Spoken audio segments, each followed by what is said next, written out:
আজ সন্ধ্যার আগেই দেশের আকাশে বইতে পারে ঝড়ের তাণ্ডব। আবহাওয়া অধিদপ্তরের সতর্কবার্তা বলছে, দেশের 17 জেলার উপর দিয়ে ঘন্টায় 60 কিলোমিটার বেগে ঝোড়ো হাওয়া বয়ে যেতে পারে।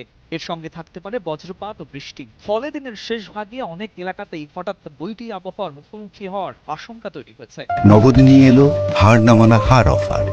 সর্বনিম্ন 10,000 টাকা রেমিটেন্স নগদে পাঠালে থাকছে স্বর্ণের হার জেতার সুযোগ।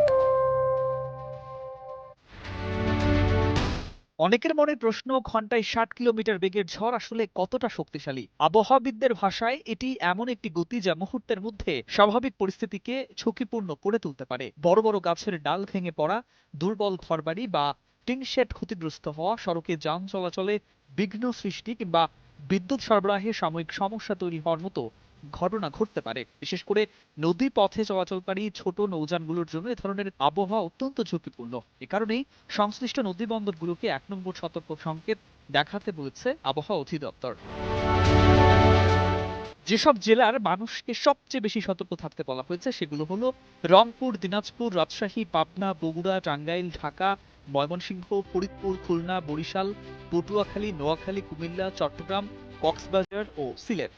এসব অঞ্চলের উপর দিয়ে দক্ষিণ ও দক্ষিণ পশ্চিম দিক থেকে ঝোড়ো হাওয়া সহ বজ্র বৃষ্টি বয়ে যেতে পারে বলে পূর্বাভাসে উল্লেখ করা হয়েছে।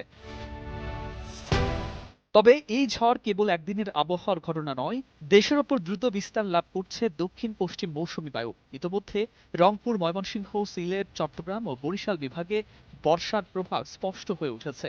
আগামী 2 থেকে 3 দিনের মধ্যে দেশের বাকি এলাকাতেও মৌসুমী বায়ু ছড়িয়ে পড়ার অনুকূল পরিবেশ তৈরি হয়েছে। ফলে আজকের ঝড় হয়তো বর্ষার আনুষ্ঠানিক শক্তি প্রদর্শনের শুরু মাত্র।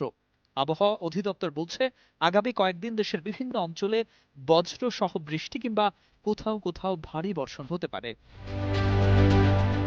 News desk, 21 television.